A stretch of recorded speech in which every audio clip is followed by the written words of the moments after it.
성탄절 4주 전부터는 교회력으로 대림절 또는 강림절기라고 그렇게 말합니다. 한문으로 쓴 절기인데요. 대림절이라고 하는 뜻은 기다릴 때자, 임할림자, 절기절자. 그래서 우리말로 번역을 하면 이 땅에 오시는 그 예수님을 기다리는 절기다, 그런 뜻이고, 강림절이라고 하는 말은 강자가 내려올 강자입니다. 그리고 임할림자, 그러니까 예수님이 이 세상에 내려오시는 것을 기다리는 절기다, 그런 뜻입니다. 이 절기는 넉 주 동안 이어지고 성탄절이 오는데 오늘이 바로 이 대림절 네 번째 주일입니다. 우리는 이 대림절 기간 동안에 이 세상에 오시는 예수님을 기다리는 준비를 하는 겁니다. 그런데 사실 지금서부터 2000년 전에 예수님이 이 세상에 오셨어요. 이스라엘 백성들은 구약 성경에 예언된 메시아가 이 세상에 오신다고 하는 것을 기다렸습니다. 그것을 믿고 기다렸습니다. 성경 이사야서에 보면은 오시는 메시아가 어떤 분이라고 하는 것에 대해서 자세히 말씀을 하고 있고, 미가서에 보면은 오시는 메시아가 베들레헴에 탄생하실 것이라고 하는 장소까지도 예언을 하셨어요. 그런데 예수님이 그 성경에 예언된 그대로 이 세상에 오셨습니다. 할렐루야. 네. 그래서 사실 성탄절 그러면 이스라엘 백성들은 이제 오시는 예수님을 기다리다가 성탄절을 맞이하게 된 거고, 우리는 오신 예수님, 그 예수님이 또다시 오시겠다고 우리에게 약속하셨기 때문에 다시 오실 예수님을 기다리는 성탄절입니다. 할렐루야. 네? 그냥 단순하게 누구 생일 축하하는 것의 그런 절기가 아닙니다. 여러분, 우리들이 가져야 될 신앙 가운데 아주 중요한 신앙이 있는데 그게 재림신앙입니다. 우리가 예수를 믿고 믿음 안에 살면 이걸 분명히 알아요. 우리 인간의 지금 현재 살아가고 있는 이 세상살이가 모든 것이 끝나는 것이 아니라는 것을 알아요. 우리가 이 세상이 끝나면 또 다른 한 세상이 있어요. 이 세상은 유한하지만 또 다시 우리에게 주어지는 세상은 영원한 세상입니다. 그런데 이 세상에는 믿는 사람이나 믿지 않는 사람이나 다 같이 섞여서 살아요. 하지만 재림하시는 예수님 만나서 우리가 들어가야 될 새로운 세상은 믿는 사람들이 가서 사는 세상 다르고 믿지 않는 사람들이 가서 사는 세상이 다른 거예요. 믿는 사람들은 천국에 가서 살고 믿지 않는 사람들은 지옥에 가서 사는 거예요. 가기 싫어도 어쩔 수 없어요. 안 믿으면 갈 데가 거기밖에 없어요. 그러니까 예수 안 믿는 식구들 빨리 전도해서 예수님 오시기 전에, 재림하시는 예수님 오시기 전에 천국 같이 갈 수 있게 되시기를 주님의 이름으로 축원합니다. 그래서 사실 이스라엘 백성들은 2000년 전에 오실 예수님을 맞이하기 위해서 준비하고 기다렸다고 하면, 이 시대를 살아가는 우리들은 다시 오실 예수님을 맞이할 준비를 하며 기다리는 성탄절이 되어야 할 줄로 믿습니다. 할렐루야. 여러분, 우리가 살아가는 이 세상은 죄악이 흉흉한 세상입니다. 죄 짓지 않고는 살 수 없는 세상이라고 말합니다.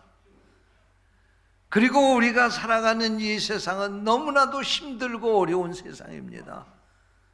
그럼에도 불구하고 우리가 이 세상을 살아간 이유가 있는데, 그것은 예수님이 다시 오신다고 우리에게 약속하셨기 때문입니다.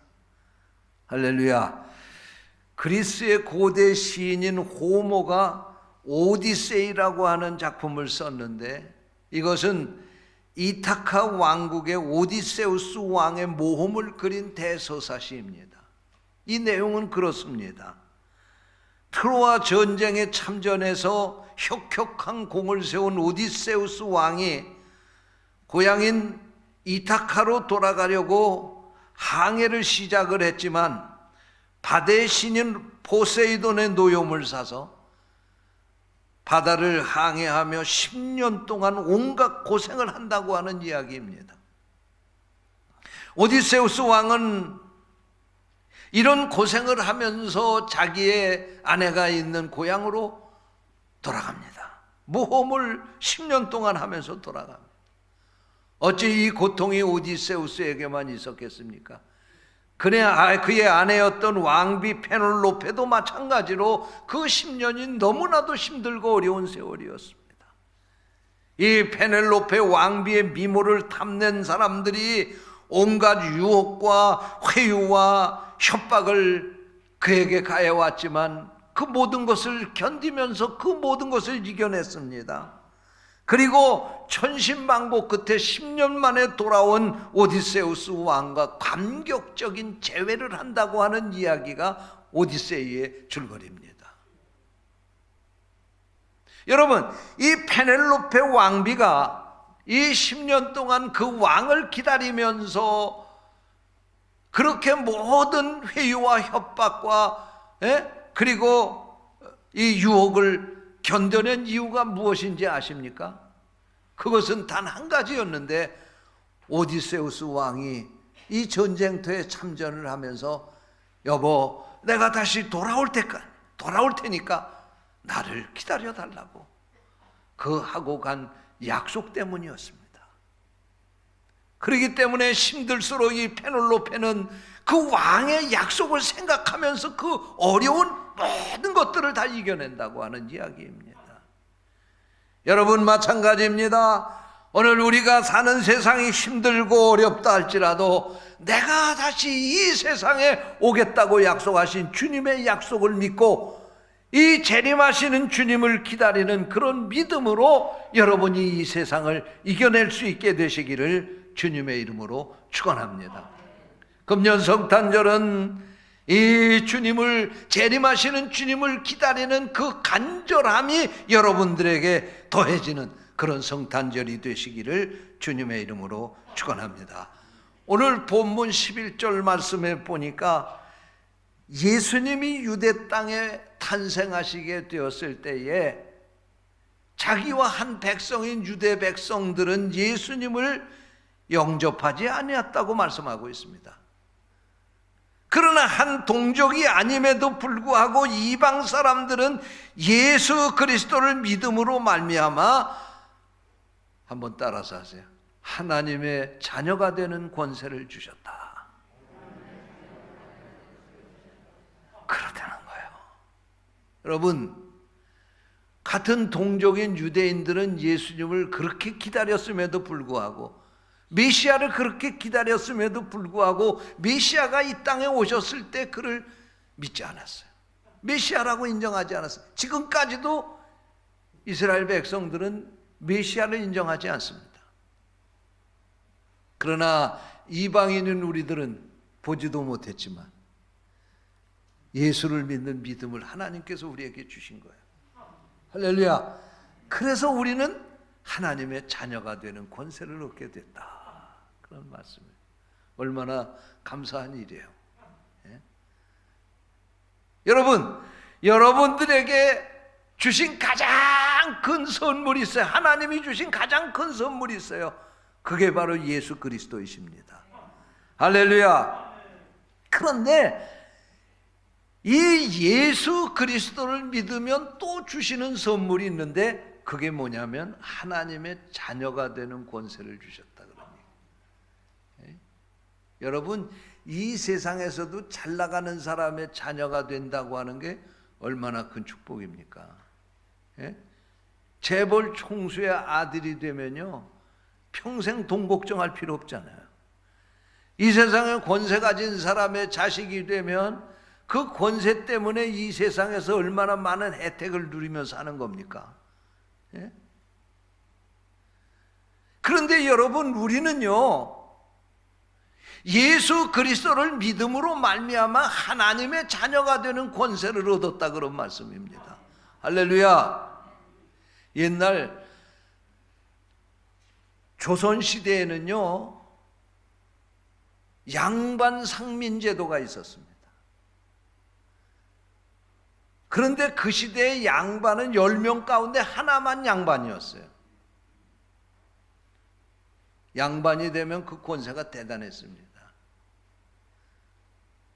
그리고 상민이 되면 그 신분 때문에 평생을 비참하게 살아야 될 뿐만 아니라 그 자식들도 마찬가지로 비참하게 부모님처럼 그런 인생을 살아야 됐던 것입니다.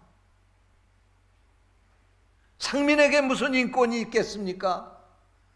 상민에게 무슨 권한이 주어져 있습니까? 아무리 똑똑해도 과거 시험에 응시를 할 수가 없는 거예요.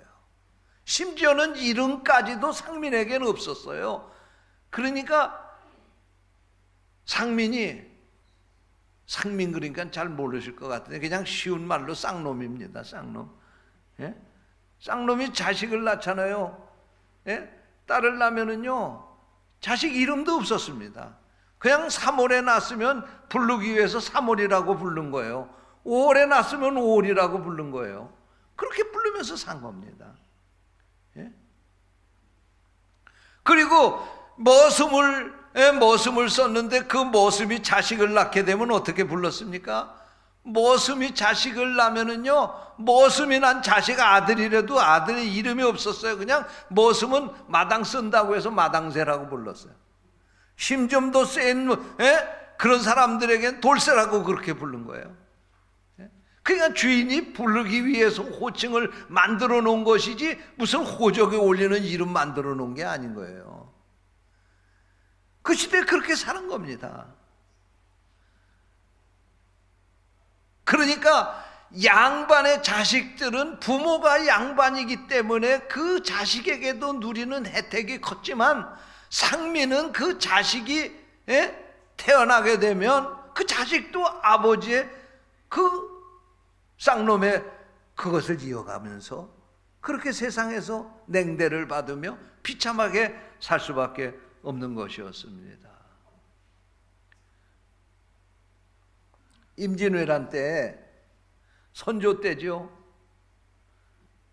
일본 사람들이 우리 한국에 우리 조선에 쳐들어오니까 임금이 궁궐 버리고 저 평양으로 신의주로 도망가지 않았습니까? 선조왕이. 그리고 군인들이 일제에 맞섰지만은 관군이 일제에 맞서 싸우기가 역부족이었습니다. 그러니까 평민들하고 이 노비들이 군대를 조직해가지고 그들이 일제하고 맞서 싸워서 이기지 않았습니까? 그게 이 나라 지킨 거 아닙니까? 그러니까 양반들이 돌아오게 될 때도 와서 대접을 못 받은 거예요. 궁궐 놔두고 관청 다 놔두고 자기네들 살겠다고 도망을 가니까 이 노비들이 가서 관청에 가서 불을 태우는데 제일 먼저 불태운 것이 어디냐면 노비 문서를 보관한 그 장소를 다 불태운 거예요. 그러니까 다시 환도를 한다 할지라도 문서가 없는 거예요. 노비 문서가. 그래가지고 철종 때에는요 노비 문서를 아주 공공연하게 국가의 재정을 채운다 하는 그런 목적을 가지고 팔아버린 거예요. 노비 문서 같은 게 노비 문서를 다 없애버렸으니까 양반의 직첩을 돈 주고 파는 겁니다. 그걸 공명첩이라고 그렇게 말합니다. 공명첩. 그래서 노비들도 돈만 가지면 가서 그걸 신분을 바꿀 수가 있는 거예요. 요즘 말로 얘기하면 신변 세탁을 하는 겁니다. 신분 세탁을 하는 겁니다. 그래서 돈만 가지면 양반이 될 수 있는 거예요. 그래서 철종 때에는요, 우리나라의 양반이 50%인 거예요.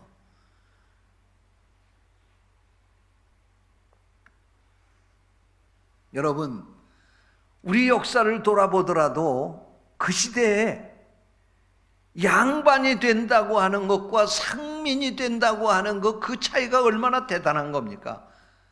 그래서 이 양반의 신분을 얻기 위해서 자신의 모은 모든 재산을 다 갖다 주면서 그 양반의 신분을 바꾼 거예요.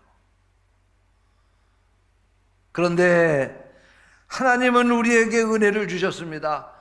우리가 돈 준 것도 없는데 하나님이 우리에게 믿음도 선물로 주시고, 그리고 우리가 믿을 대상인 우리의 구세주 예수님도 아무 대가도 받지 아니하시고 우리에게 거저 이 세상에 보내주셔서 그 예수님이 우리 대신 십자가를 짊어지시고 저 골고다 언덕에서 죽으심으로 말미암아 우리는 우리 죄를 용서받고 하나님의 자녀가 되는 권세를 얻은 줄로 믿습니다.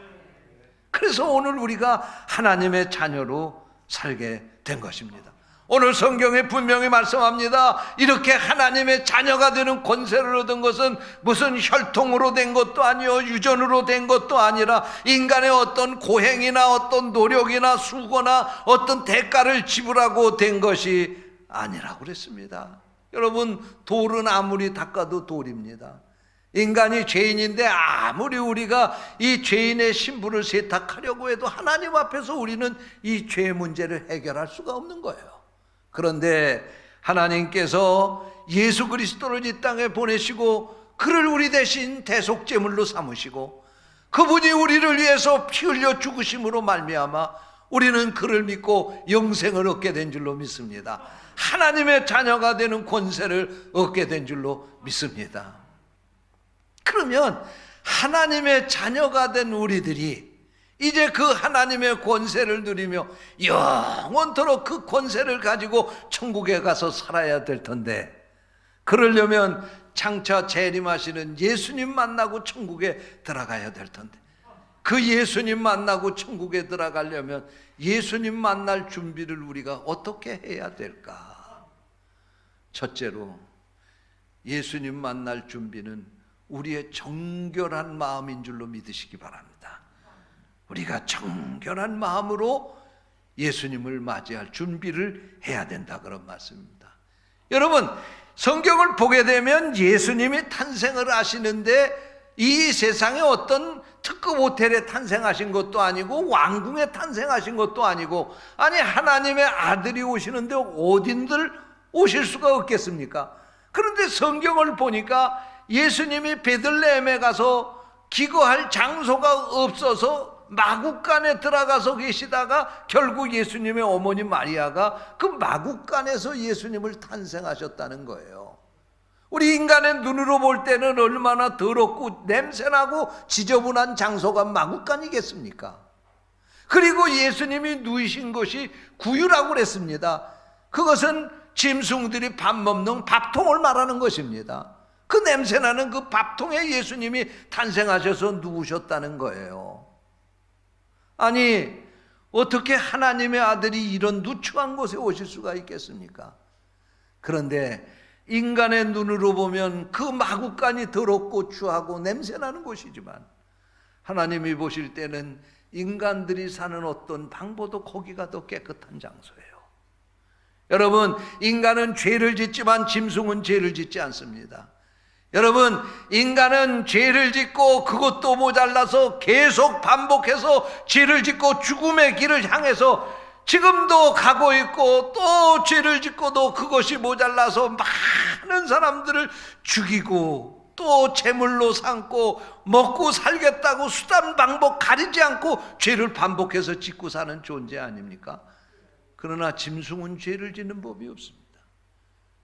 아무리 양육강식의 세계가 동물의 세계라 할지라도요, 사자가 배부르면 더 이상 짐승을 해치지 않는 거예요. 그러나 인간은 배불러도 더 많은 것을 갖기 위해서 얼마나 많은 죄를 저지릅니까?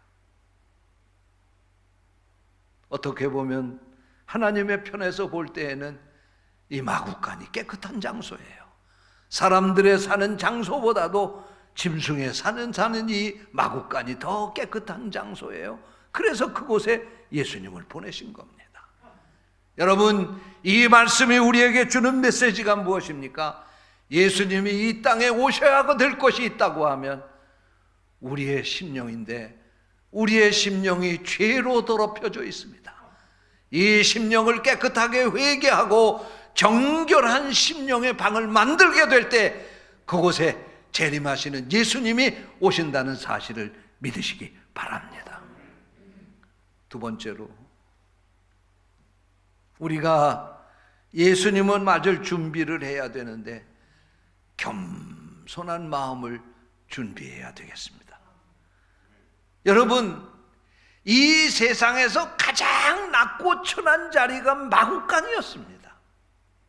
이것보다도 더 낮은 자리가 이 세상에 어디 있겠습니까?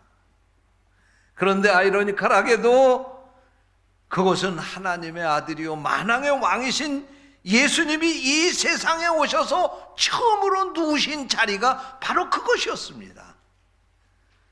말구유라고 말하지만 이것은 어떻게 보면 예수님의 왕자였습니다.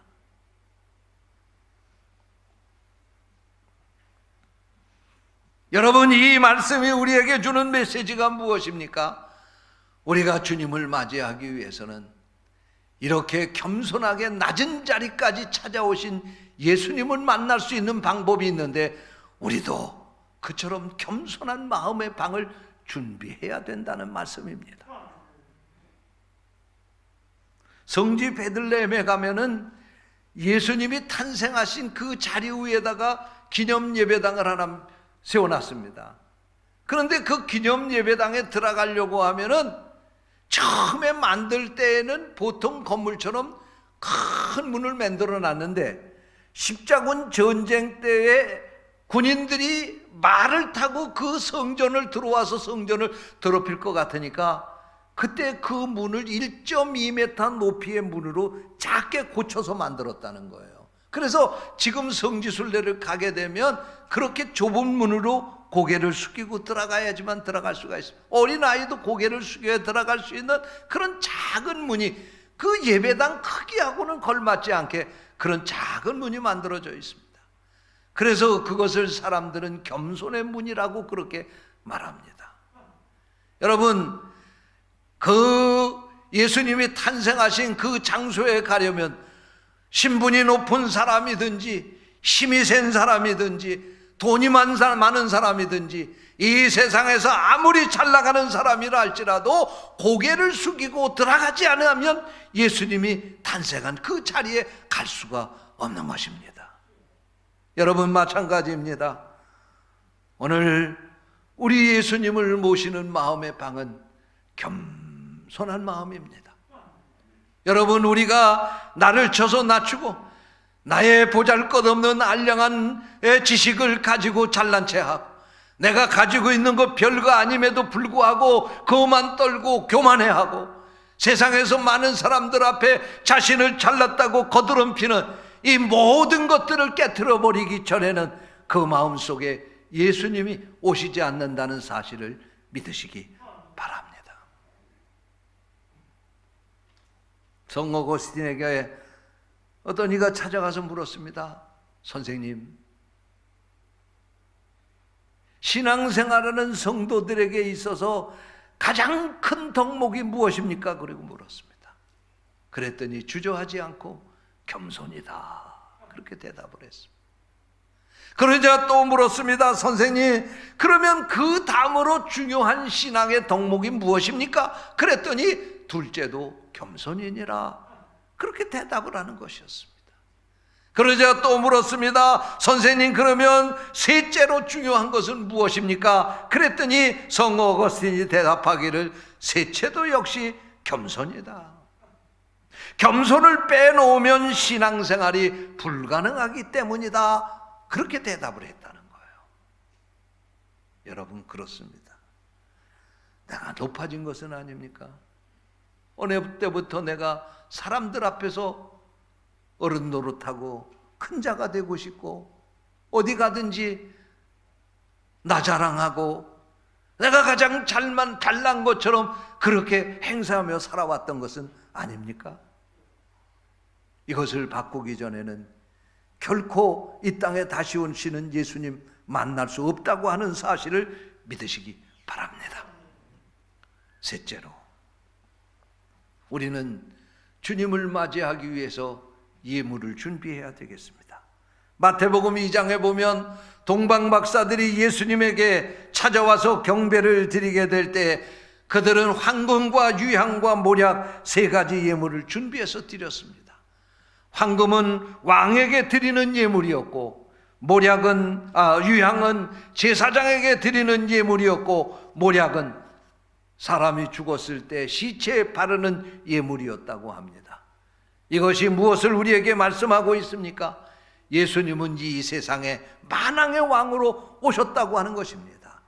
예수님은 우리의 죄를 대신 짊어지고 돌아가실 제사장으로, 그리고 예수님은 우리를 위해서 십자가에서 물과 피를 다 흘리시고 죽으셔서 우리를 위해서 장사 지내실 분이라고 하는 것을 동방박사들은 알고 이 세 가지 예물을 드려 예수님의 탄생을 축하했다는 것입니다.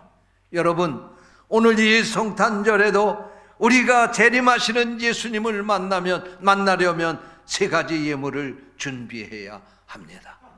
첫째는 우리의 깨끗한 심령입니다. 우리가 지금까지 지은 모든 죄를 다 회개하고 용서함 받을 때 그 심령 속에 탄생하시는 주님을 만나게 된다는 사실을 믿으시기 바랍니다. 우리의 교만을 다 내버리고 겸손하게 나 자신을 낮추게 될 때 그 낮아진 곳에 예수님이 다시 오신다는 사실을 믿으시기 바랍니다. 그리고 이 성탄절에는 다른 때는 헌금을 못해도 동방박사들이 황금과 유향과 모략을 드린 것처럼 여러분 정성껏 헌금도 준비하셔서 주님 앞에 드리심으로 말미암아 이 성탄절을 여러분들이 여러분 생애 최고의 성탄절로 맞이할 수 있게 되시기를 주님의 이름으로 축원합니다. 기도하겠습니다. 하나님 아버지, 오늘 우리에게 귀한 말씀을 주시고 말씀을 통해서 다시 한번 우리를 깨우쳐 주시니 감사합니다. 산타크로스 할아버지가 오시는 성탄절이 아니라 예수님 만나는 성탄절 되게 하여 주시옵소서. 주님의 이름으로 간절히 기도하옵나이다. 아멘.